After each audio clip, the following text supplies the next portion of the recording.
The bitter cold of late November 1884 gripped the mining town of Silverton in Colorado Territory. Snow blanketed the jagged mountainsides surrounding the settlement, where clusters of wooden structures stood defiant against the harsh wilderness. In one modest cabin on the outskirts of town, Mary Donovan clutched her husband Thomas's hand as her labor pains intensified. At 39, Mary had endured 3 miscarriages before this pregnancy, and the couple had nearly abandoned hope of ever having a child. Dr. Edmund Holloway, a Yale-educated physician who had come west seeking fortune but found purpose instead, wiped sweat from his brow despite the chill in the room. The kerosene lamp cast long shadows as he prepared his instruments. "Not much longer now, Mrs. Donovan," he assured her, his voice steady despite his concern over the prolonged labor. Thomas Donovan, a foreman at the Silver Bell mine, paced nervously, his boots leaving wet tracks on the wooden floor. The mining accident that had claimed his right index finger 5 years prior had left him with a permanent reminder of the mountain's unforgiving nature, but nothing had prepared him for the helplessness he felt watching his wife struggle to bring their child into the world. "Push, Mary. One more time," Dr. Holloway instructed, his sleeves rolled up past his elbows. With a final guttural cry that seemed to make the cabin's timbers shudder, Mary delivered the child into the waiting hands of Dr. Holloway. The infant's first cry pierced the room, strong and defiant against the howling mountain wind outside. "A boy," announced the doctor, quickly wrapping the infant in clean linen. "A strong boy." Relief washed over Thomas's weather-worn face as he moved to his wife's side. But when Dr. Holloway placed the child in Mary's arms, his expression betrayed a troubled confusion.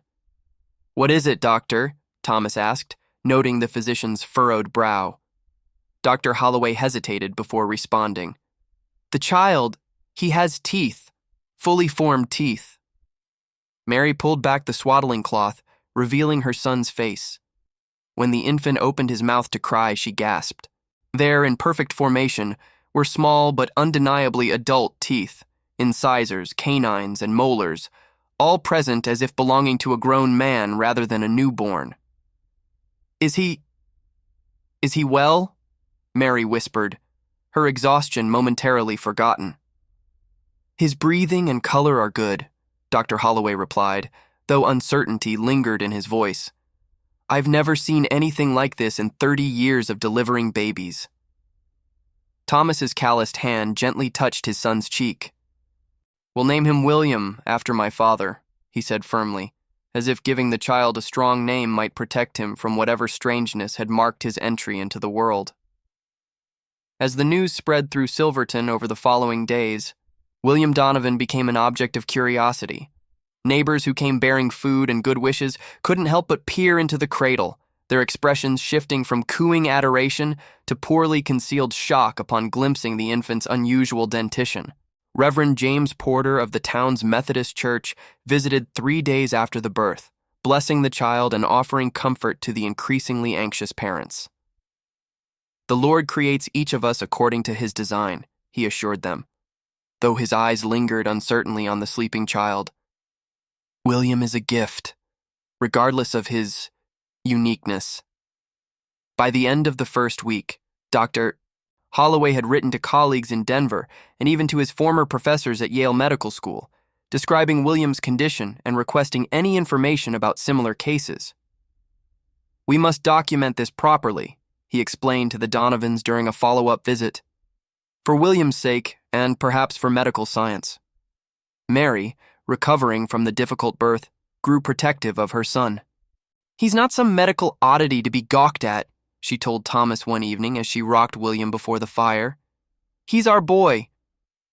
Thomas nodded, watching his wife and son in the firelight. The teeth unsettled him, but the child was otherwise perfect. 10 fingers, 10 toes, bright eyes that seemed to focus with unusual clarity for a newborn. Whatever strange circumstance had given William his teeth, Thomas was determined it wouldn't define his son's life. As December settled over Silverton, bringing shorter days and deeper snow, the Donovans adjusted to life with their unusual child. William drank milk from a specially designed bottle, as nursing proved impossible with his teeth. He cried no more than any other infant, though the sound was somehow more unsettling coming from a mouth filled with adult teeth. On Christmas Eve, as snow fell gently outside their cabin window, Mary and Thomas sat together watching William sleep. "He's a miracle," Mary whispered. "Our miracle." Thomas squeezed his wife's hand, his initial trepidation giving way to fierce devotion. Whatever challenges lay ahead, they would face them together, for the sake of their extraordinary son. Check if you're already subscribed to this channel. Subscribe now to explore more bizarre historical medical anomalies that challenge our understanding of human development. Each story meticulously researched and presented with respect for the real people who lived through these extraordinary circumstances. By early spring of 1885, William Donovan had become something of a local legend in Silverton. At 4 months old, he was developing normally in every way except one. His teeth continued to grow, becoming more pronounced each day. The dental anomaly that had shocked Dr. Holloway at birth now bordered on the alarming, with William's mouth containing what appeared to be a full set of adult teeth that seemed disproportionately large for his infant face. Dr. Holloway had received several responses to his inquiries, including a letter from Dr. Samuel Cartwright, a prominent dentist from Boston who specialized in childhood dental development. Intrigued by the case, Dr. Cartwright proposed traveling to Colorado to examine William personally. "This could be an unprecedented opportunity for medical research," Dr. Holloway explained to Thomas and Mary on a crisp April morning. The melting snow created small rivulets along Silverton's muddy streets outside the Donovan cabin. Dr. Cartwright is highly respected in his field. His insights might help us understand William's condition. Mary, who had grown increasingly protective of her son, hesitated. And if he can't explain it? What then? Will William become some curiosity for medical journals? Thomas placed a reassuring hand on his wife's shoulder. "We need answers, Mary, for William's sake. If this specialist can help us understand what's happening, perhaps he can also tell us what to expect as William grows." After much discussion, the Donovans agreed to Dr. Cartwright's visit, scheduled for late May when the mountain passes would be clear of snow. On May 27th, Dr. Cartwright arrived on the Denver and Rio Grande Railroad, which had reached Silverton just a few years earlier. The Boston physician cut an imposing figure as he stepped onto the platform, tall, broad-shouldered, with a meticulously trimmed beard and gold-rimmed spectacles. His black medical bag and fine wool suit marked him immediately as an outsider in the rugged mining town. Dr. Holloway greeted his colleague warmly before escorting him to his boarding house to refresh after the arduous journey. The following morning, both doctors made their way to the Donovan home. William, now 6 months old, sat propped up on his mother's lap, observing the newcomer with curious eyes. Dr. Cartwright approached slowly, speaking in gentle tones. "A handsome young man indeed," he said, smiling at William, who stared back with unusual intensity. "May I?" he asked Mary, gesturing toward the child. With reluctance, Mary allowed Dr. Cartwright to take William onto his own lap. The specialist examined the baby thoroughly, paying special attention to his jaw and facial structure. "Remarkable," he murmured, carefully observing as William babbled, his teeth clearly visible. "May I examine his mouth more closely?" Thomas stood nearby, arms crossed. "Will it hurt him?" "I'll be exceedingly gentle," Dr. Cartwright assured him. "I've examined hundreds of children."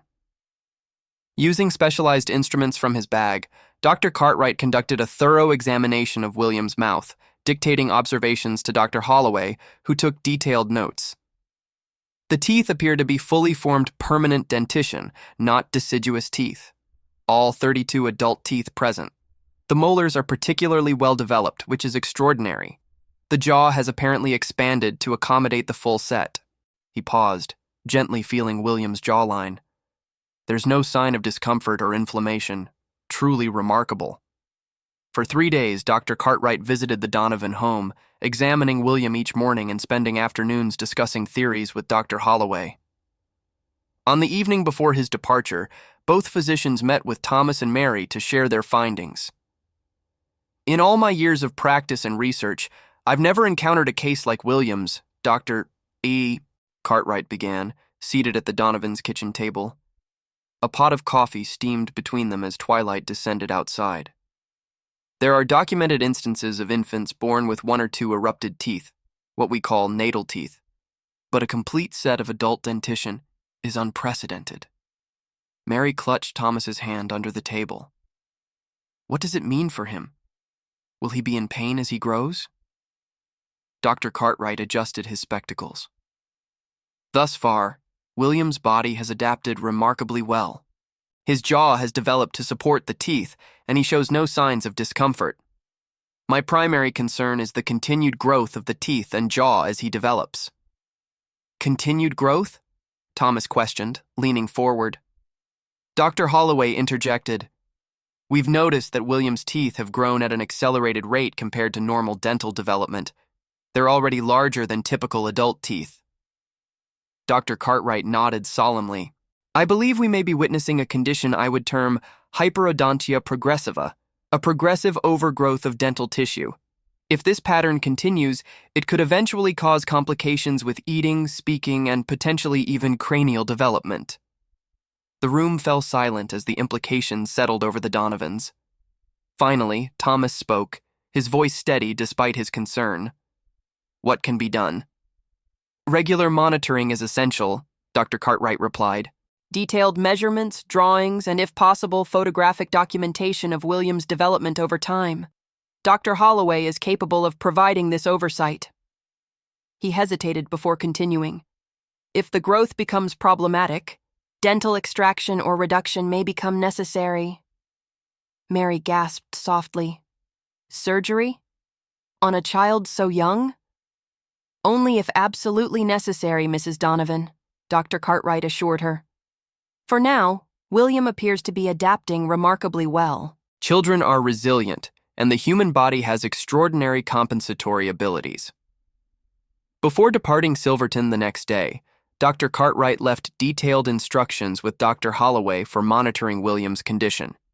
He also gifted the Donovans a specially designed feeding apparatus that would accommodate William's unusual dentition as he transitioned to solid foods.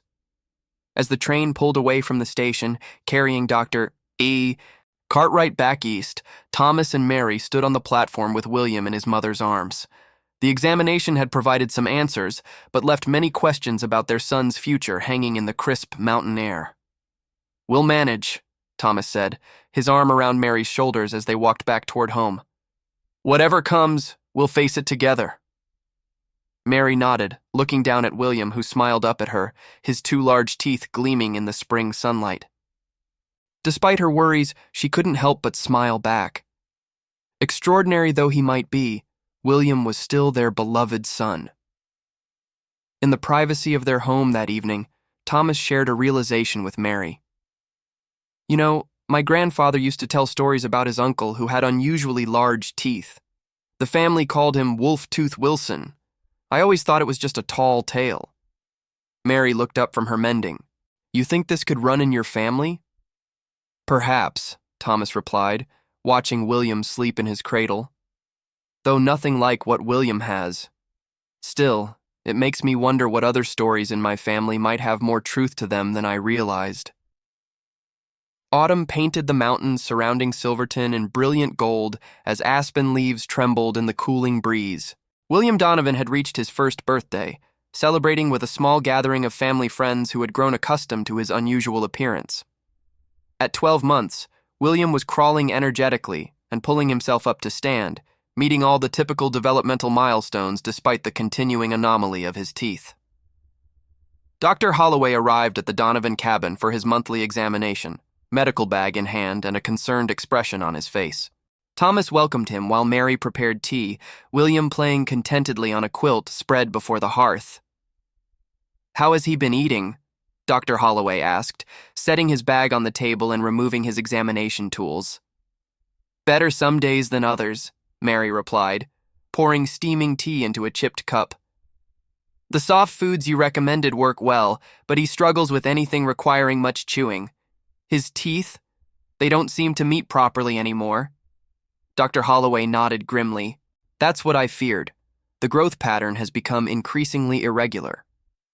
Over the past several months, William's teeth had continued to grow at an alarming rate, but not uniformly. Some teeth, particularly the incisors and canines, had grown significantly longer than others, creating a jagged, uneven appearance. More concerning was the pressure this placed on his developing jaw and facial structure. The doctor lifted William onto his lap, speaking soothingly as he examined the child's mouth. William, normally cooperative during these examinations, whimpered and turned his face away. "Is he in pain?" Thomas asked, stepping closer. "I believe he may be experiencing some discomfort now," Dr. Holloway confirmed. "The pressure on his jaw is significant, and look here." He pointed carefully to William's gums, which showed signs of inflammation around several of the oversized teeth. After completing his examination and recording detailed notes and measurements, Dr. Holloway shared his growing concerns with the Donovans. "The rate of growth has accelerated over the past 2 months. If it continues at this pace, I fear we may need to consider Dr. Cartwright's suggestion of intervention sooner rather than later." Mary's hand trembled slightly as she set down her teacup. "You mean surgery? He's just a baby." "I understand your reluctance," Dr. Holloway said gently. "But left unchecked, this condition could lead to significant problems with his ability to eat, speak, and potentially even breathe normally as his facial structure continues to develop." Thomas paced the small room, his miner's boots heavy on the wooden floor. "What exactly would this intervention involve?" "Selective extraction of the most problematic teeth to relieve pressure and allow for more normal development of his jaw and facial bones," Dr. Holloway explained. "Doctor, Cartwright has been corresponding with a dental surgeon in Denver who has experience with complex pediatric cases. Not exactly like William's, of course. There are no cases exactly like his, but similar challenges." The Donovans exchanged a troubled glance. The thought of subjecting their young son to surgery filled them both with dread, but the alternative seemed increasingly untenable as William's condition progressed. "How soon?" Mary asked, her voice barely above a whisper. "I would recommend consulting with the specialist in Denver within the next month," Dr. Holloway replied. "The mountain passes will become treacherous once winter sets in." That night, after William had been put to bed, Mary and Thomas sat before the fire discussing their options. The financial considerations alone were daunting. The cost of traveling to Denver, staying there during William's treatment, and the surgical fees themselves would deplete the modest savings Thomas had accumulated from his years at the mine. "We could sell the claim I staked last spring," Thomas suggested. He had been working the small silver prospect on his days off, hoping it might eventually provide additional income. "Jenkins expressed interest last month." Mary reached for his hand. "That claim is our future, Thomas. Your dream of having your own mine someday." "William is our future," he replied firmly. "Everything else can wait." Word of the Donovans' situation spread quickly through the tight-knit community of Silverton. Mining was dangerous work that fostered strong bonds of mutual support among the families who lived with its daily risks. Within a week, the miners of the Silver Bell organized a benefit, passing the hat to help cover the costs of William's treatment. Reverend Porter held a special prayer service, and the Ladies' Aid Society arranged a quilt raffle. Even the saloon owner, a gruff man named Harkins who rarely participated in community affairs, contributed generously, recalling his own daughter's struggle with a childhood illness years before. By the end of October, the community had raised enough funds to cover the Donovans' journey to Denver and the initial consultation with the specialist. Plans were made for Thomas's cousin James to accompany them, as he had business interests in Denver and knew the city well. As the family prepared for their journey, Dr. Holloway visited one evening with a letter he had received from Dr. Cartwright. "He's been researching historical cases that might bear similarity to William's condition," the doctor explained, unfolding the carefully written pages. He found an account from 1791 of a child in Bavaria with teeth of unusual proportion, though the documentation is limited. And another mention from a Russian physician in 1823 describing familial dentition of excessive growth. Neither case provides much detail on treatment or outcomes, but they suggest William's condition, while exceedingly rare, may not be entirely unique. Thomas nodded thoughtfully. My grandmother came from Bavaria, and I mentioned to you before about the stories of my great-uncle. Indeed, Dr. Holloway replied. Dr. Cartwright suggests there may be a hereditary component, though the mechanism remains unclear. He's particularly interested in any family history you might be able to provide when you meet with the specialist. Have you ever encountered someone with an unusual medical condition that seemed to have no explanation? If this story touched you, write in the comments. Medical mysteries deserve more research. This helps our stories reach others who are fascinated by history's unexplained phenomena. The first snowfall of the season dusted Silverton on the morning the Donovans departed for Denver. Thomas carried William, now wrapped in layers of warm clothing, while Mary clutched a carpet bag containing their essential belongings. James Donovan, Thomas's cousin, led the way to the waiting stagecoach that would take them to the railroad station in Durango, the first leg of their long journey. The entire community seemed to have gathered to see them off.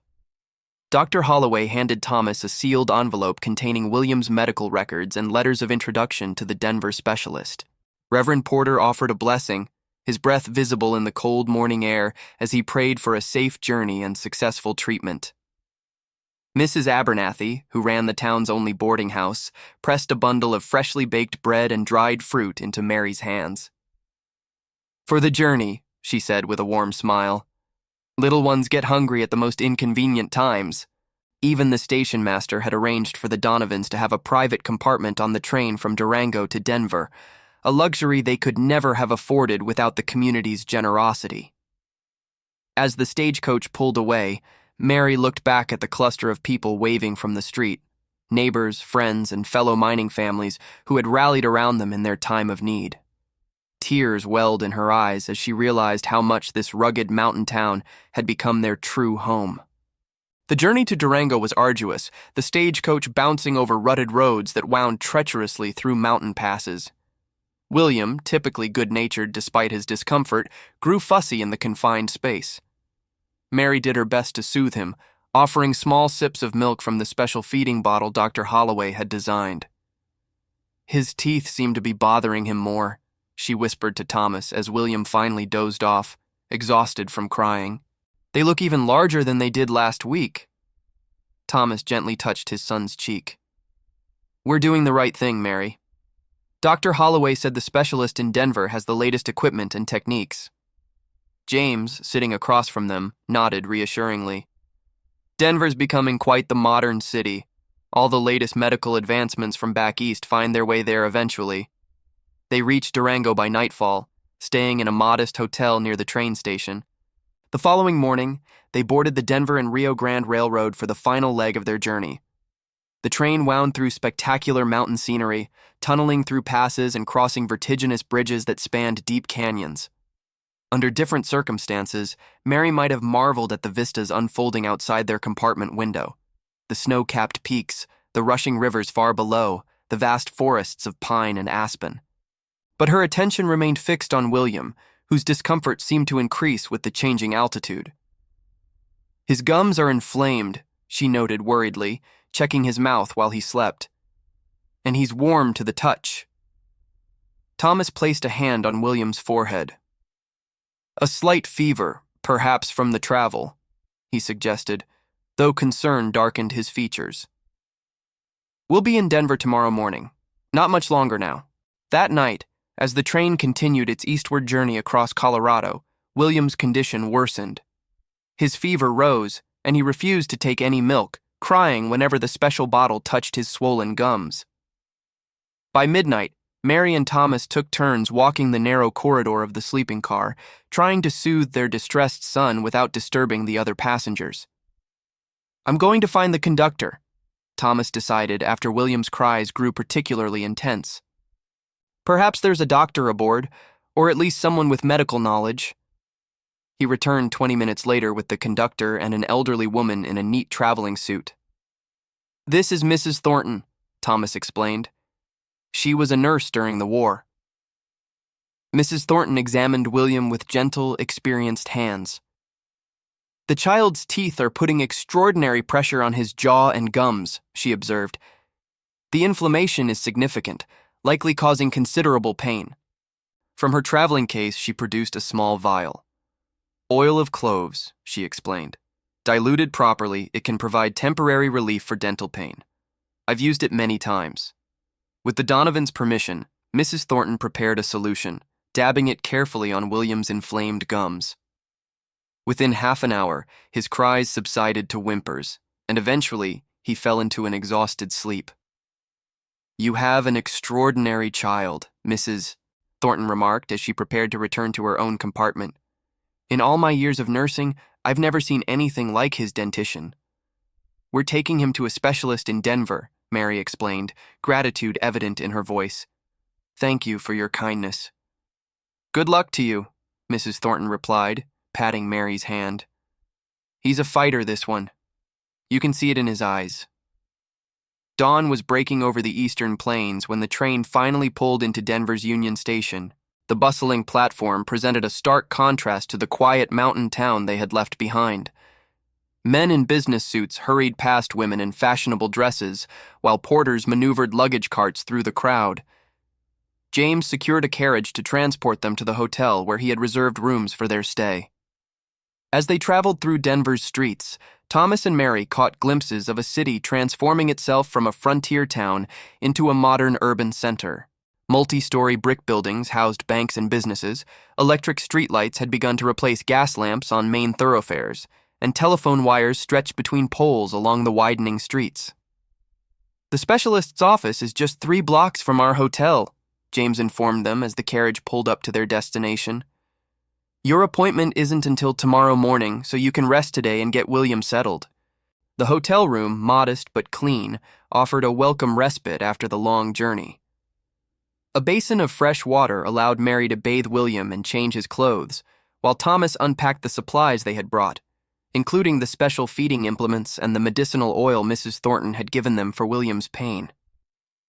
That afternoon, while William napped, James returned with additional supplies and a visitor, Dr. Frederick Williams, the dental specialist they had come to see. "I heard you arrived today and thought I'd pay a preliminary visit," Dr. Williams explained, setting down his medical bag. Tall and slender with prematurely silver hair despite his relatively young age, the doctor had kind eyes that immediately put Mary at ease. "Long journeys can be taxing for little ones, and from what Dr. Cartwright wrote, I understand William's condition may be causing him discomfort." With gentle professionalism, Dr. Williams conducted an initial examination of William, who had awakened from his nap. "Remarkable," he murmured, carefully examining the child's mouth and jaw. Dr. Cartwright's descriptions were accurate, but seeing it firsthand is quite another matter. "Can you help him?" Thomas asked directly, standing protectively near his son. Dr. Williams straightened, his expression thoughtful. "I believe I can, Mr. Donovan. The inflammation is significant but manageable. I'll want to take detailed measurements and photographs tomorrow at my office, but based on this preliminary examination, I believe selective extraction of the most problematic teeth would provide immediate relief and allow for better development moving forward." "Surgery," Mary said softly, the word hanging heavy in the room. "Yes," Dr. Williams confirmed. "But I've developed techniques specifically for young children that minimize trauma and recovery time." He reached into his bag and removed a small jar. "For tonight, apply this to his gums every few hours. It's a more refined version of the clove oil you've been using, with additional anti-inflammatory properties." As Dr. Williams prepared to leave, he paused at the door. "Mr. and Mrs. Donovan, I want you to know that while William's condition is indeed unique in my experience, I've treated many children with complex dental and maxillofacial issues. He's in good hands." After the doctor's departure, a cautious hope settled over the Donovans. The specialist's calm confidence and obvious expertise provided reassurance that had been in short supply during the anxious months of watching William's condition worsen. That evening, as William slept peacefully for the first time in days, soothed by Dr. Williams' medicinal paste, Thomas and Mary stood by the hotel window overlooking the gas-lit streets of Denver. "Tomorrow could change everything for him," Thomas said, his arm around Mary's shoulders. Mary nodded, watching the pedestrians below, each carrying their own invisible burdens and hopes. I never imagined our lives would take this turn, bringing us all this way for our son."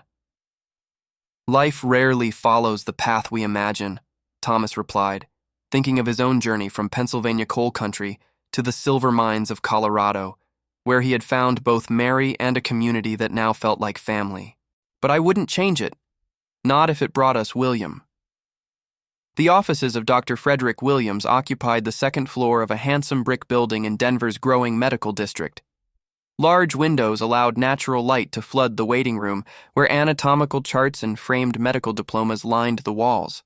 A nurse in a crisp uniform greeted the Donovans promptly at 9 o'clock the morning after their arrival, ushering them into an examination room equipped with specialized dental chairs and cabinets filled with gleaming instruments. "Dr. Williams designed this chair himself," the nurse explained, indicating a smaller version of the standard dental chair. "It's specifically for young patients." Mary settled William into the child-sized chair, staying close to keep him calm as Dr. Williams entered, accompanied by a younger colleague he introduced as Dr. Howard Bennett, a surgeon specializing in maxillofacial procedures. "I've asked Dr. Bennett to consult on William's case," Dr. Williams explained. "His expertise will be valuable as we determine the most appropriate intervention." The examination that followed was thorough and methodical. Both doctors took detailed measurements of William's mouth, jaw, and facial structure. A photographer was brought in to document William's condition from multiple angles. Throughout the process, Dr. Williams maintained a gentle rapport with William, keeping the child remarkably cooperative despite the intrusive nature of the examination. "He's quite remarkable," Dr. Bennett commented as he completed his assessment. "Not just his dentition, but his adaptability. Most children would be far less accommodating of such extensive examination." After the examination, the doctors asked Mary and Thomas to join them in Dr. Williams's private office, while the nurse kept William entertained in the adjacent room. "Mr. and Mrs. Donovan," Dr. Williams began, spreading a series of detailed drawings on his desk. "William's condition presents several challenges, but I believe we can address them effectively." Using the drawings to illustrate his points, Dr. Williams explained that William's teeth were continuing to grow at an accelerated rate, with his canines and incisors developing most aggressively. The pressure was causing inflammation of the gums and beginning to affect the alignment of his jaw. "If left untreated," Dr. Bennett added, "the continued growth could eventually interfere with his ability to eat, speak properly, and could potentially cause facial deformity as his skull continues to develop." Mary gripped Thomas's hand tightly as Dr. Williams outlined their recommended approach. Surgical extraction of the 8 most problematic teeth, followed by careful monitoring of the remaining teeth to determine if additional interventions would be necessary as William grew. The procedure would be performed under chloroform, Dr. Williams explained.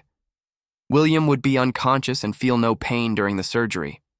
Recovery would involve some discomfort, but children his age typically heal remarkably quickly. "And the risks?" Thomas asked directly.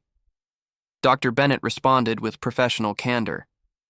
"The primary risks are those associated with any surgery involving anesthesia, respiratory complications, infection, bleeding.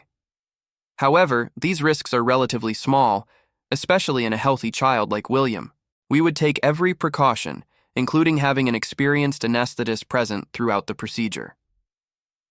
The Donovans listened intently, asking thoughtful questions about the procedure, recovery process, and long-term prognosis. Finally, Dr. Williams addressed the question they hadn't yet voiced.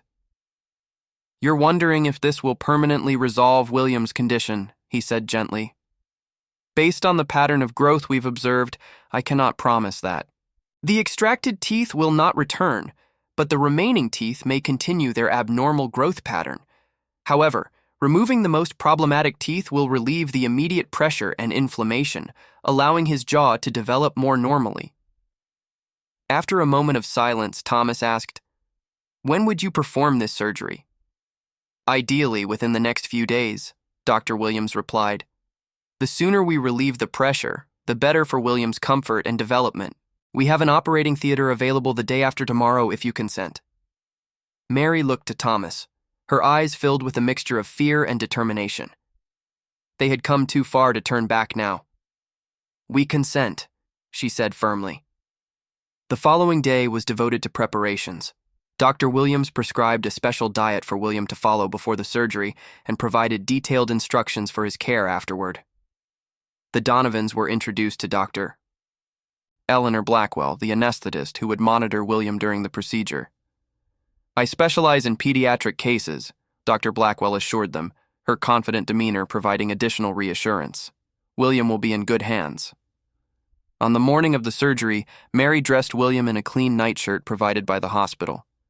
Thomas carried him through the quiet streets to Dr. Williams's clinic, where the operating theater had been prepared. The early November air was crisp and clear, the rising sun casting long shadows across the city as it climbed above the distant mountains. In a small antechamber adjacent to the operating room, the Donovans said a temporary goodbye to their son. Mary sang softly to William, a lullaby from her own childhood, as Dr. Blackwell gently administered the chloroform. Thomas stood watch, his hand on William's small foot, as their child's eyes fluttered closed and his breathing became deep and regular. "He's ready," Dr. Blackwell announced softly. "We'll take good care of him." The next 3 hours were the longest of the Donovans' lives. They waited in Dr. Williams' office, alternating between anxious pacing and sitting in tense silence.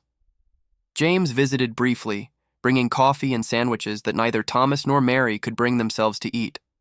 Finally, Dr. Bennett appeared at the door, still wearing his surgical apron. "The procedure is complete," he announced with a tired smile. "William is doing well and beginning to wake from the anesthesia." Mary immediately rose to her feet. "Can we see him?"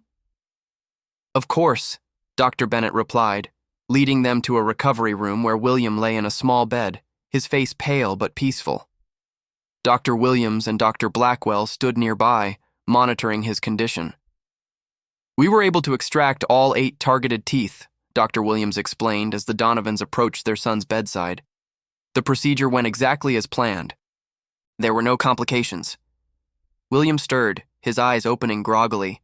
When he saw his parents, he reached for them with small, weak movements. Mary immediately took his hand, while Thomas gently stroked his hair. "His mouth will be sore for several days," Dr. Williams continued. "We've packed the extraction sites with medicated gauze to control bleeding and prevent infection. The packing will need to be changed regularly, which we'll show you how to do." Over the next 2 days, William remained under observation at the clinic, where the medical staff monitored his recovery and taught the Donovans how to care for the surgical sites. Despite the traumatic nature of the procedure, William showed remarkable resilience, gradually returning to his usual alert and curious self, though understandably subdued by discomfort. "Children often surprise us with their capacity to heal," Dr. Blackwell commented as she checked William's vital signs on the second day, "both physically and emotionally." On the 3rd day after the surgery, Dr. Williams performed a thorough examination of William's mouth.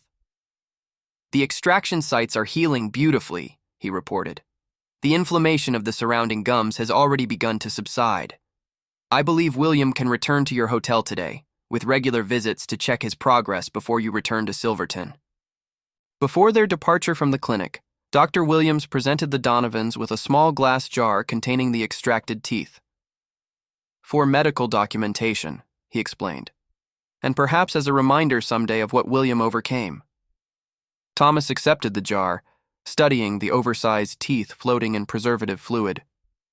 They seemed almost mythical now, separated from his son's mouth, artifacts of a condition that had brought them hundreds of miles from home in search of help. That evening in their hotel room, as William slept peacefully for the first time in weeks, Mary and Thomas allowed themselves to acknowledge the emotional toll of the journey they had undertaken. "I was so afraid," Mary confessed, tears finally flowing freely after days of maintaining composure for William's sake. "When they took him into that operating room, I wasn't sure I'd done the right thing." Thomas held her close, his own eyes damp. "You did what a mother does, whatever is necessary to protect her child. We both did." He glanced at William's sleeping form, his chest rising and falling in steady rhythm. "And look at him now, already healing." They remained in Denver for another week, bringing William for daily checkups with Dr. Williams, who expressed satisfaction with his recovery. The remaining teeth showed no signs of accelerated growth in the immediate aftermath of the surgery, offering hope that the intervention might have more lasting effects than initially anticipated. It's possible that removing the most aggressive teeth has altered the overall growth pattern, Dr. Williams suggested cautiously during their final consultation. But only time will tell. Continue the documentation Dr. Holloway has been maintaining and correspond with me monthly. If any concerning developments arise, we can reassess. As they prepared to return to Silverton, Denver experienced its first significant snowfall of the season, blanketing the city in pristine white. Thomas secured their tickets for the return journey, while James arranged for supplies they would need during the long trip home. Dr. Williams made a final visit to their hotel on the evening before their departure. He brought with him a detailed care plan for William, specialized feeding implements to accommodate his healing mouth, and a supply of medicinal preparations to manage any discomfort during the journey. William's case has been among the most fascinating of my career, the doctor admitted as he prepared to leave. I've already begun correspondence with colleagues in Europe who have documented similar, though less severe, dental anomalies. With your permission, I would like to continue studying the extracted teeth and perhaps eventually publish a paper on William's condition. Thomas looked to Mary, who nodded her agreement. If it might help other children someday, she said, we would be grateful. Dr. Williams shook their hands formally. You've shown remarkable courage, both of you. William is fortunate to have such parents. As the doctor departed, Mary lifted William into her arms, examining his face in the lamplight. The swelling had subsided considerably, and though his remaining teeth were still unusually large for a child his age, his face appeared more proportional, his expression more comfortable. We're going home tomorrow, she told him softly. Back to the mountains. William smiled, revealing gaps where the extracted teeth had been, a smile that, for the first time since his birth, looked like that of a normal child. Spring came early to Silverton in 1886. By late March, wildflowers had begun to appear on the lower slopes, and the rushing waters of snowmelt filled the streams that wound through the mountain valleys. In the Donovan cabin, windows stood open to the fresh air as Mary prepared lunch while Thomas split firewood in the yard. William, now 16 months old, played on a blanket spread near the open door, stacking wooden blocks his father had carved for him during the long winter evenings. His recovery from the Denver surgery had progressed smoothly, and though his remaining teeth continued to be larger than typical for a child his age, they had not resumed the aggressive growth pattern that had necessitated the intervention. Dr. Holloway arrived for his monthly examination, greeted warmly by Mary, who had just set fresh bread on the table to cool. "And how is our remarkable young man today?" the doctor asked, kneeling beside William, who recognized him and offered a wooden block in greeting. The examination was thorough but relaxed, a far cry from the tense medical scrutiny of months past. Dr. Holloway measured and documented William's teeth, jaw development, and overall health, noting all observations in his ledger. "Remarkable improvement," he commented as he completed his assessment. "The extraction sites have healed completely, and the remaining teeth, while still unusually large, appear to have stabilized in their growth pattern." Thomas, who had come inside during the examination, wiped his hands on a cloth. "Does that mean the worst is behind us?" Dr. Holloway closed his ledger thoughtfully. "In medicine, we hesitate to make absolute pronouncements, but I believe we have reason for optimism. Dr. Williams's intervention appears to have disrupted the accelerated growth pattern. William's facial structure is developing more normally now, accommodating the remaining teeth without the extreme pressure we observed before." Mary picked William up, settling him on her hip. "He's eating well now. Almost anything we give him, though we still avoid the hardest foods." "His speech development?" Dr. Holloway inquired. William had begun to form words, though fewer than might be expected for a child his age. "New words every day," Thomas replied proudly. "He called the neighbor's dog by name yesterday. Rusty. Clear as day." Dr. Holloway nodded with satisfaction, Excellent. The configuration of his remaining teeth doesn't appear to be impeding his ability to form sounds properly. That was one of our concerns. After completing his notes and enjoying a cup of tea with fresh bread, Dr. E. Holloway prepared to leave, packing his medical bag methodically. "I've had another letter from Dr. Williams," he mentioned. "He's been studying the teeth we sent back with you and has made some interesting observations." "What kind of observations?" Thomas asked. "The cellular structure appears unique, denser than normal dental tissue, and with an unusual growth pattern at the root level. He's consulting with a colleague at Johns Hopkins who specializes in rare developmental conditions." Dr. Holloway paused. "He's also been corresponding with a dentist in Switzerland who documented a similar case in 1862, a child born with fully formed teeth that continued to grow until intervention at age 3. "Was that child? Did they lead a normal life afterward?" Mary asked, the question revealing her ongoing concern for William's future. According to the Swiss account, yes. After extraction of the most problematic teeth, the child developed normally and lived to adulthood without further complications. Dr. Holloway smiled reassuringly. "It's a single case, of course, but encouraging nonetheless." As spring deepened into summer, William continued to thrive. He took his first unassisted steps in April, toddling precariously across the cabin floor into his father's waiting arms. By June, he was running, exploring the fenced yard under Mary's watchful eye, fascinated by butterflies and the neighbors' chickens. In July, as Silverton celebrated Independence Day with a modest parade and community picnic, the Donovans joined their neighbors in the town square. William, dressed in his best clothes, attracted attention not for his unusual teeth, but for his bright eyes and ready laugh. "Hard to believe that's the same child who was so ill last fall," remarked Mrs. Jenkins, the blacksmith's wife, as she watched William chasing soap bubbles blown by older children. Mary smiled, her gaze following her son. "Dr. Holloway says children are remarkably resilient. They adapt to challenges in ways we adults might not imagine possible." As William approached his second birthday in November, Dr. Holloway's examinations became less frequent, reduced to every other month as the immediate concerns about his condition subsided. The doctor maintained his detailed documentation, however, regularly corresponding with Dr. Williams in Denver and contributing to the growing medical literature on unusual dental development.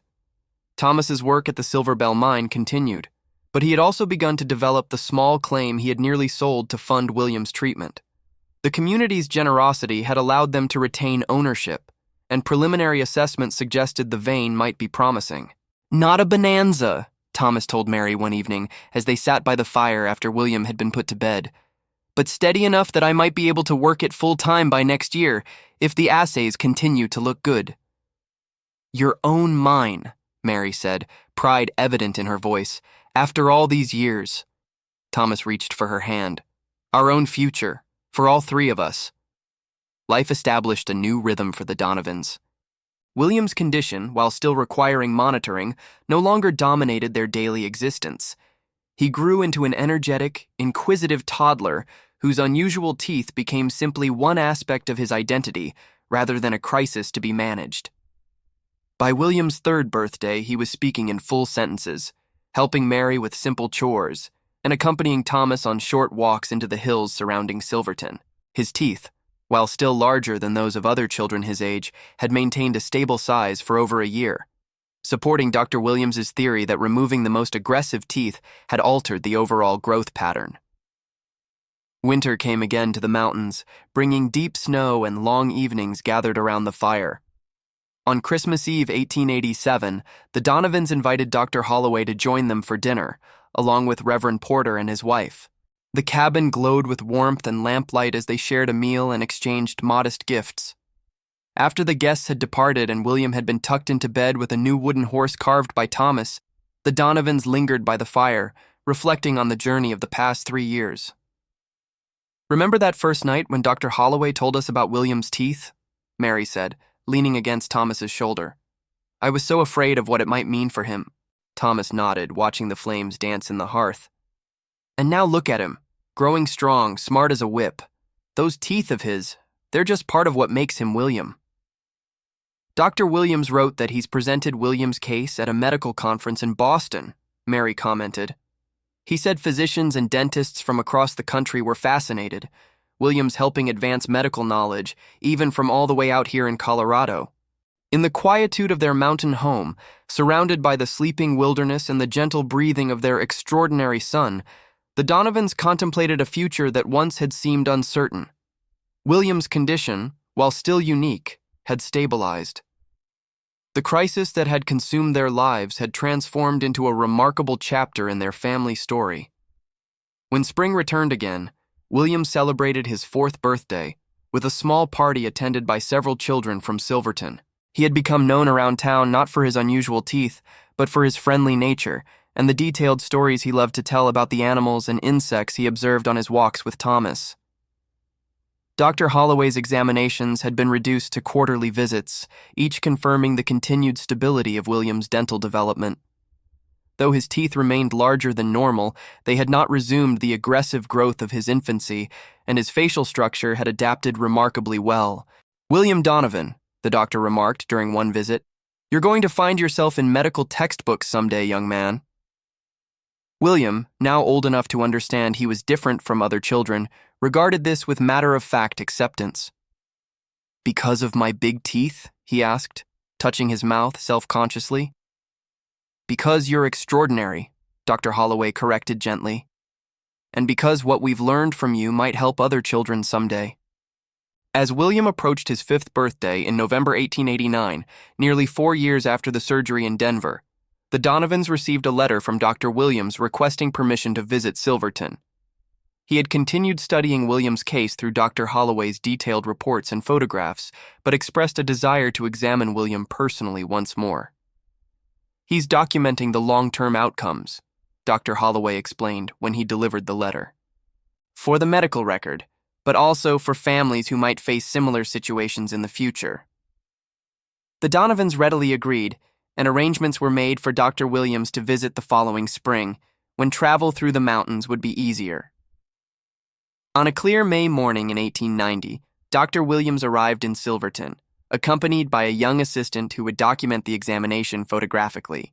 William, now 5.5 years old, greeted the doctor with polite curiosity, remembering little of their previous encounters. The examination was thorough but relaxed, conducted in the comfortable familiarity of the Donovan home rather than a clinical setting. Dr. Williams measured and documented William's dental development, facial structure, and overall health, comparing his findings to the detailed records maintained over the years.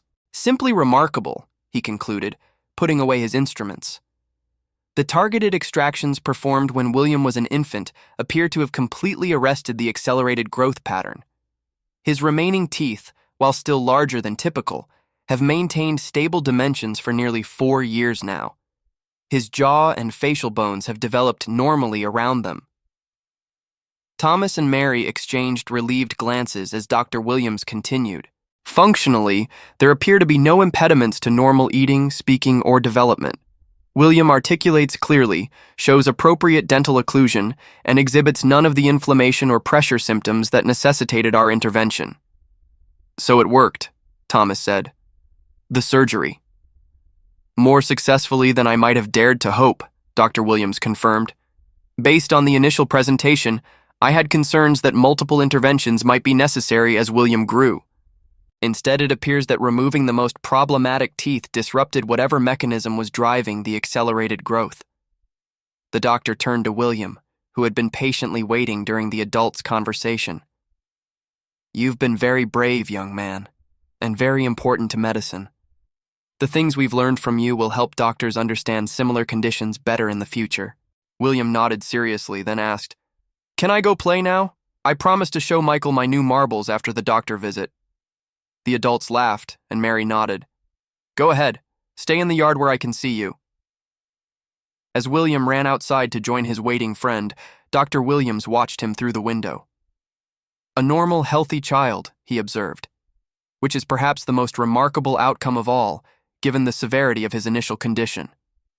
That evening, after Dr. A. Williams had returned to his lodgings at Mrs. Abernathy's boarding house, the Donovans sat on their small porch, watching the sunset paint the surrounding mountains in shades of gold and crimson. William played nearby, constructing an elaborate village of sticks and stones, completely absorbed in his imaginative world. 5 years, Mary said softly. 5 years ago today, we were just learning about William's condition from Dr. Holloway. Remember how frightened we were? Thomas nodded, his gaze resting on their son. And now look at him. Dr. Williams says he'll likely never need another surgery, that his teeth will remain unusual but functional throughout his life. Mary leaned against her husband's shoulder. Our extraordinary son. With his father's teeth, Thomas added with a chuckle. As twilight deepened into evening, William joined his parents on the porch, settling between them with the comfortable familiarity of a child who knows he is loved unconditionally. Papa, he said, looking up at the emerging stars, Dr. Williams said my teeth are special, that they make me different from other children. Thomas ruffled his son's hair. They do. But being different isn't something to fear, William. It's something to embrace. Your teeth are just one part of what makes you who you are, just like my missing finger is part of me. William considered this, running his tongue thoughtfully across his oversized teeth, a habit he had developed over the years. I like being special, he decided finally. Just like you and Mama. As darkness settled over Silverton and lamps glowed in windows throughout the town, the Donovan family remained on their porch, bound together by love and the journey they had shared. William's unusual teeth, once a source of fear and uncertainty, had become simply another thread in the fabric of their family story, a reminder of challenges faced and overcome together. If you've watched this far, it's because you liked this story. Leave a comment saying, I've watched this far, so I can get to know you and see who really enjoys the stories here on the channel. Don't forget to like and share this video with someone who appreciates medical mysteries from history.